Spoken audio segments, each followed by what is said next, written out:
معزز سامعین کرام، السلام علیکم ورحمۃ اللہ تعالی وبرکاتہ۔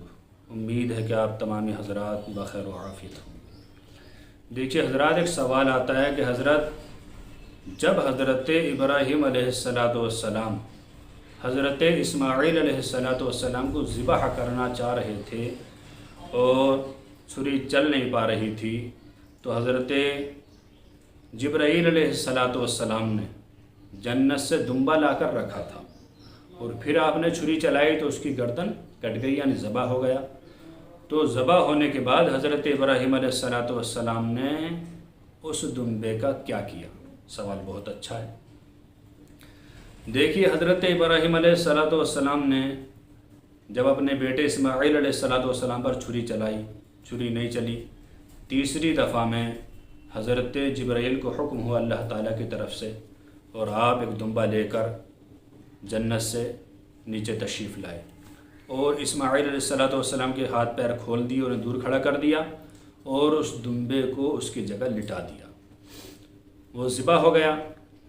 حضرت ابراہیم علیہ السلام نے جب پٹی ہٹائی، دیکھا کہ بیٹا دور کھڑا مسکرا رہا ہے اور اس کی جگہ جنتی مینڈھا یہ دمبا ذبح ہوا پڑا ہے، تو آپ خوش ہوئے اور آپ نے خوشی میں کہا اللہ اکبر اللہ اکبر۔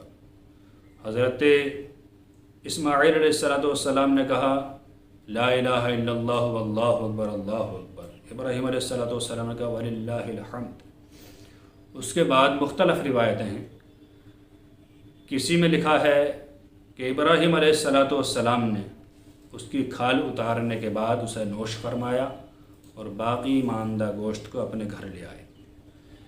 کسی میں لکھا ہے کہ حضرت ابراہیم علیہ السلام نے وہیں چرندوں پرندوں کو کھلا دیا، اور کسی روایت میں آتا ہے کہ حضرت آدم علیہ السلام کی شریعت میں جو قانون تھا، یعنی آگ آتی تھی قربانی کو اوپر لے جاتی تھی، تو اسی طرح ہوا، اور حضرت ابراہیم علیہ السلام اس کی سری اور اس کے پائے اٹھا کر لے آئے، اور آپ نے وہ سری اور پائے کعبہ شریف کے اندر لٹکا دیے نشانی کے طور پر۔ پھر امام حسین کی شہادت کے بعد جب یزید نے مکہ مدینے پر حملہ کیا، تو اس وقت یزیدی فوج نے کعبہ شریف کے غلاف کو جلا دیا تھا، آگ لگا دی تھی۔ تو روایت میں آتا ہے کہ اسی آگ کی وجہ سے اس دمبے کے سینگ، سری اور جو پائے تھے، کھر وغیرہ، وہ سب جل گئے تھے۔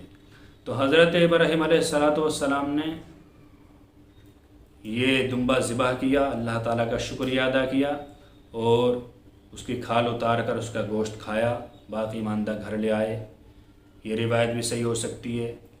آپ نے چرندوں پرندوں کھلا دیا، یہ روایت بھی صحیح ہو سکتی ہے۔ اور یہ کہ آگ آئی اور لے گئی، یہ روایت بھی صحیح ہو سکتی ہے۔ لیکن میرا خیال یہ ہے کہ حضرت ابراہیم علیہ السلام نے اس مینڈے کی کھال اتارنے کے بعد اس کا گوشت کھایا اور باقی ماندہ گھر لے آئے۔ یہ اس لیے کہ حضرت ابراہیم علیہ السلام اور اس دور کے تمام لوگ یہی کرتے تھے کہ کہیں بھی جانور ذبح کر کر خود ہی کھال اتار کر خود ہی اسے بھون بھان کے کھا لیتے تھے۔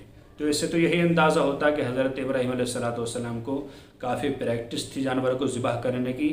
آپ اس سے پہلے بھی سینکڑوں بلکہ ہزاروں جانور ذبح کر چکے تھے اللہ تعالیٰ کی رضا کے لیے، اور حضرت ابراہیم علیہ السلام کی یہ خاصہ آتا ہے کہ آپ کبھی بھی بغیر مہمان کے کھانا نہیں کھاتے تھے، اور مہمان آتا تھا تو خود ذبح کرتے تھے۔ تو آپ کو پریکٹس تھی، تجربہ تھا، ہو سکتا ہے آپ نے ایسا کیا ہو۔